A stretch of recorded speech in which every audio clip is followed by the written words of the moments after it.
இன்றைக்கி நம்ம பிரதி சமையலில் பார்க்க போகிற ரெசிபி ரவை வச்சு எப்படி நம்ம ஆப்பம் செய்கிறது அதை தான் இன்றைக்கி நம்ம பார்க்க போகிறோம். நல்ல பஞ்சு போல் ஆப்பம் வரும். இது கூட வேறு நம்ம அரிசி எதுவும் சேர்த்துக்கிறதுல. அதே மாதிரி இந்த ஆப்பத்து கூட தொட்டு சாப்பிட்றதுக்கு பெஸ்ட் காம்பினேஷன் இந்த தேங்காய் பால் வச்சு செய்யக்கூடிய இந்த முட்டைக்கறி தான். இந்த 2 ரெசிபியை தான் இந்த வீடியோவில் பார்க்க போகிறோம். அப்போ வாங்க முதல்ல இந்த ஆப்பம் எப்படி செய்கிறதுன்னு பார்க்கலாம். அப்போ அந்த ஆப்பம் செய்கிறதுக்கு இன்றைக்கி நான் 1 கப்பு ரவை எடுத்திருக்கேன். இது நம்ம உப்புமாக்கு பண்ணுவோம்ல, அந்த பாம்பே ரவை தான். இது வறுக்காத்த பச்சை ரவை. இனி இந்த ரவை கூட 1 கப்பு தண்ணி, எந்த கப்பில் அளந்தோமோ அதே கப்பில் 1 கப்பு தண்ணி விட்டு இந்த ரவை இந்த தண்ணியில் ஒரு 5 நிமிஷம் ஊறட்டும்.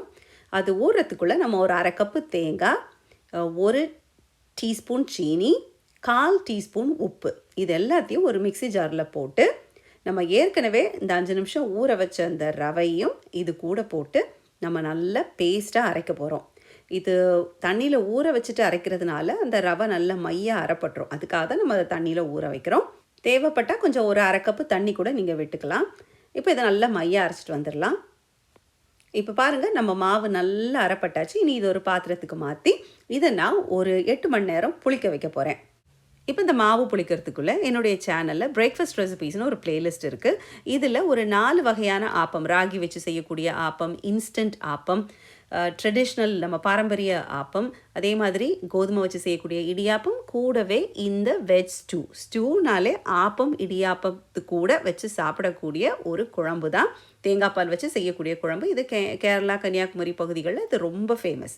சரி, இந்த வெஜ் ஸ்டூவோட ரெசிபியும் இந்த பிரேக்ஃபாஸ்ட் ரெசிபீஸ் பிளேலிஸ்ட்டோட லிங்க்கும் உங்களுக்கு இந்த வீடியோ முடியும் போதும் கொடுக்குறேன். அதே மாதிரி கீழே டிஸ்கிரிப்ஷன் பாக்ஸ்லேயும் உங்களுக்கு அந்த லிங்க்கை தரேன். நேரம் இருந்துச்சுன்னா கண்டிப்பாக போய் பாருங்கள். ஸ்டூ இது வரைக்கும் நீங்கள் சாப்பிட்டது இல்லைன்னா கண்டிப்பாக வெஜிடேரியனாக இருந்தால் இந்த வெஜ் ஸ்டூ, நான் வெஜிடேரியனாக இருந்தால் இந்த எக் ஸ்டூ. இதே மாதிரி சிக்கன் ஸ்டூவும் பண்ணுவாங்க. அதை நான் இன்னொரு தடவை வேறு ரெசிபி கூட நான் போஸ்ட் பண்ணுறேன். சரி, இனி இந்த எக் ஸ்டூ எப்படி பண்ணுறதுன்னு பார்க்கலாம். இதுக்கு 1 கப்பு நறுக்கி வச்ச வெங்காயம், 1 பெரிய பச்சை மிளகா, காரம் ஜாஸ்தியாக வேணால் எக்ஸ்ட்ரா சேர்த்துக்கலாம், ஒரு சின்ன துண்டு இஞ்சி, ஒரு பெரிய பல் பூண்டு, இது பெரிய தக்காளின்றதுனால பாதி தக்காளி, வேக வச்ச முட்டை, கொஞ்சம் கருவேப்பிலை.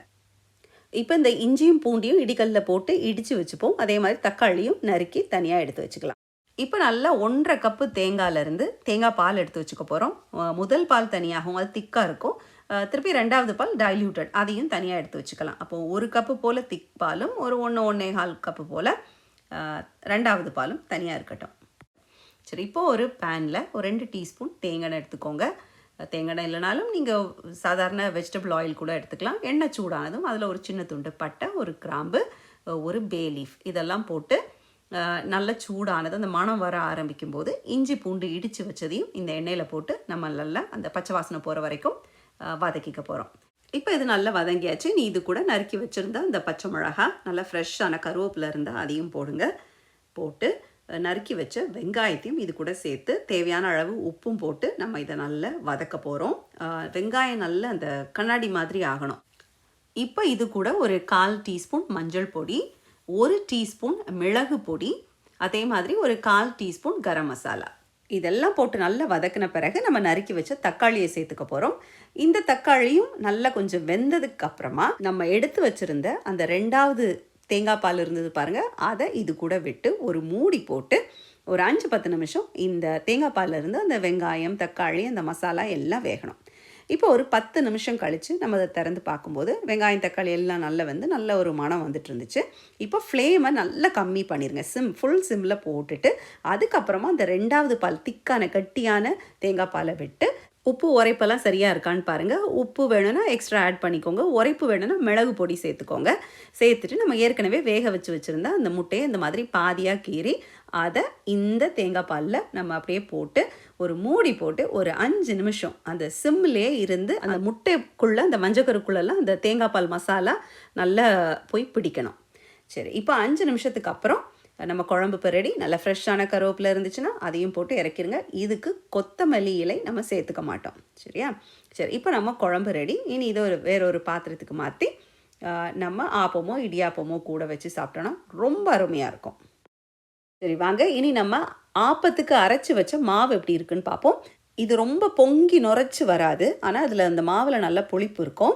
அதனால் நான் என்ன பண்ண போகிறேன்னா இதில் ஒரு 1/4 டீஸ்பூன் சோடா உப்பு மட்டும் சேர்த்துக்க போகிறேன். சோடா உப்பை தண்ணியில் அந்த மாதிரி கலக்கி சேர்த்துக்கோங்க. இப்போ நம்ம மாவு ரெடி. இனி இதை ஆப்பச்சட்டியில் விட்டும் ஆப்பமாக செய்யலாம், இல்லை தோசைக்கல்லில் விட்டு நம்ம இந்த செட் தோசை செய்வோம் தெரியுமா, அது மாதிரி கூட நம்ம செய்யலாம். இதுக்கு நல்ல தோசைக்கல்லை சூடு பண்ணி லைட்டாக எண்ணெய் தடவிட்டு ஒரு கரண்டி மாவை இந்த மாதிரி நீங்கள் ஊற்றி, ரொம்ப தோசைக்கு தேய்க்கிற மாதிரி தேய்க்க வேண்டாம்.